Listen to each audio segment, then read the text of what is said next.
this week, despite that amount,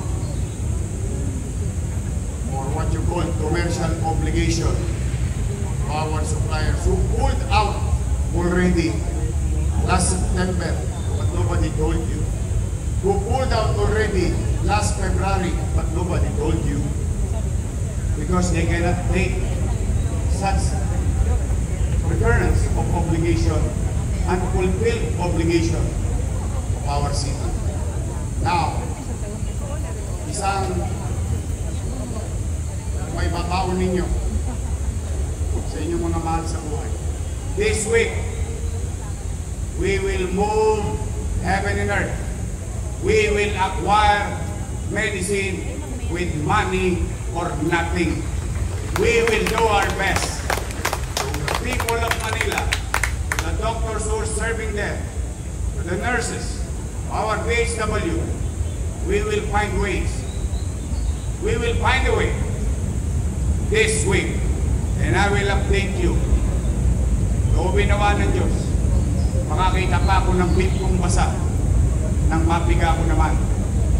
Sisiguraduhin natin maibalik ang gamot sa 6 na ospital at 40 mahigit na health center sa lungsod ng Maynila. And after that, the third most important thing also, help me address our fiscal problem. Wala akong hiningi sa inyo sobra. Ang hiningi ko lang, yung takdak, pumasok sa kaban. Huwag kayong mag-alala. Wala na mga abogado rito na nangaharang at nakikialam ng kanyang departamento.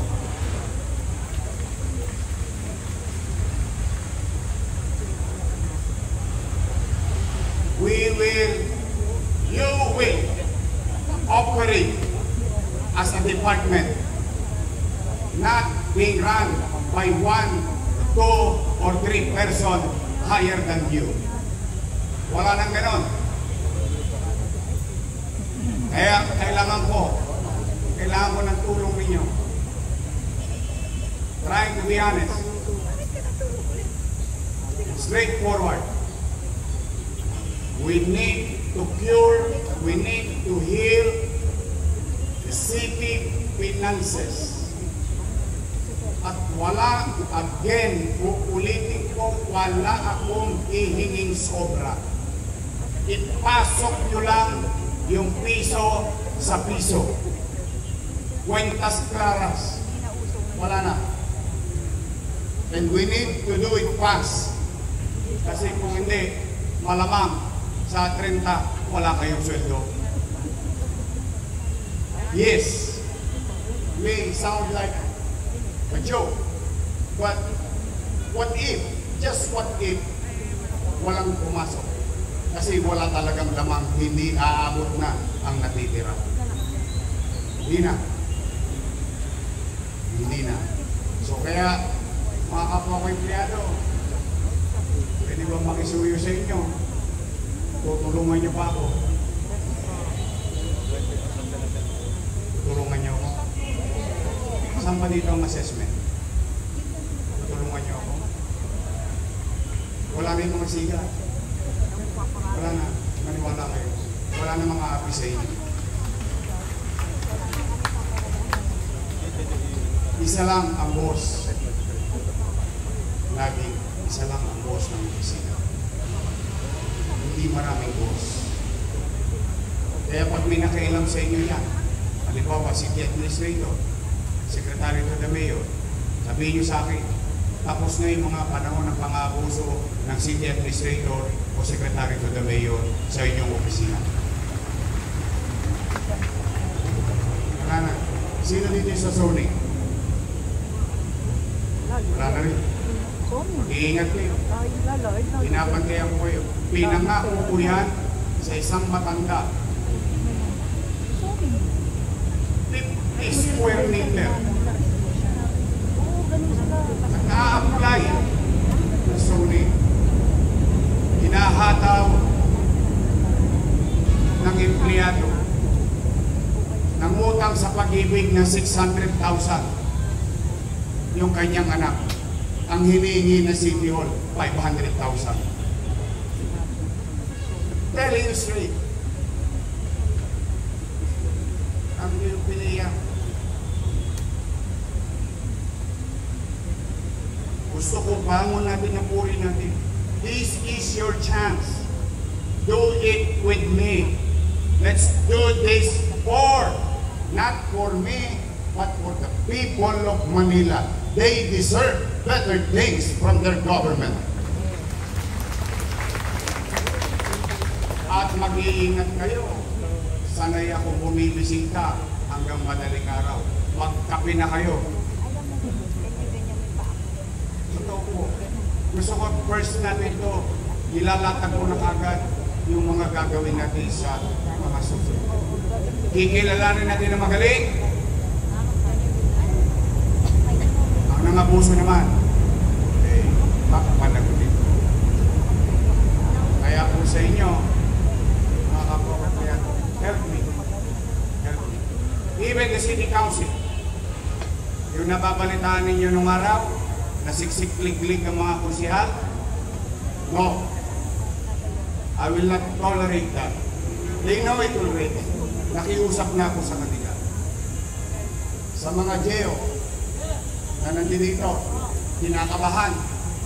Yung mga Geo, kinakabahan. Huwag na kayo kabahan.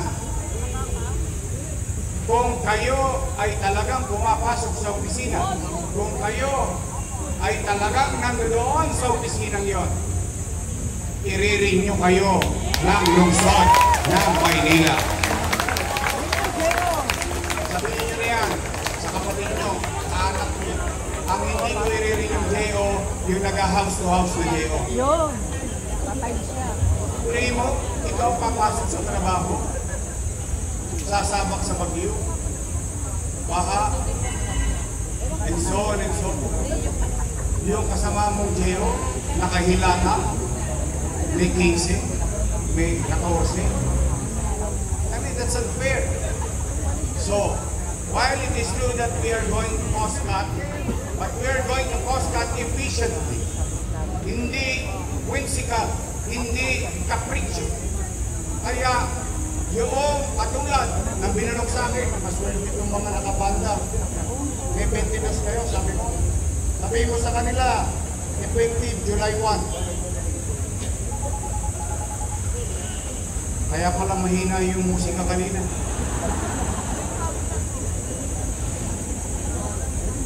Ulang-ulang na. Akawa naman. Hindi, kumanatag kayo.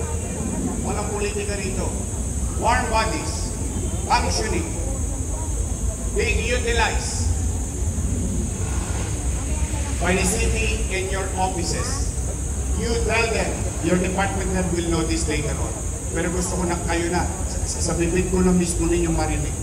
Papasukin nyo sila, kasama sila ulit sa pamahalang lungsod ng Maynila. So that will have this kind of peace of mind and certainty. So muli sa inyong lahat, handa na ba kayo? Handa na ba kayo? Ngayon, balik naman daw, sabi. magbobotohan tayo.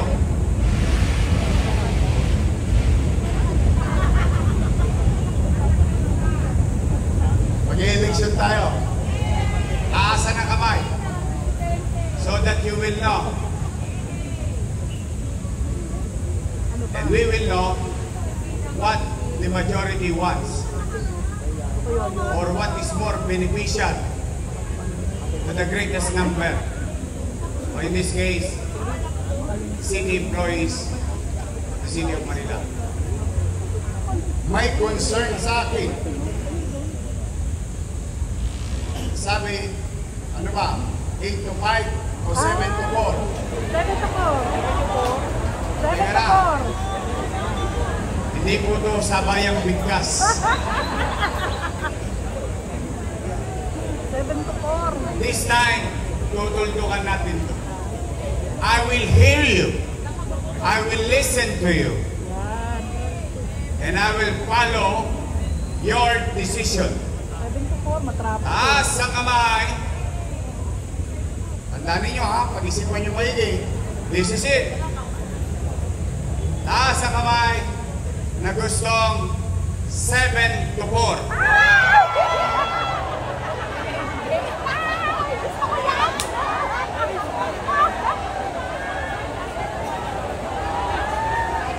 Okay.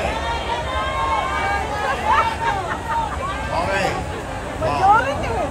Bigyan naman natin ng chance yung bandang wakali. Taas ang kamay ng gusto 8-5. Ako, 10.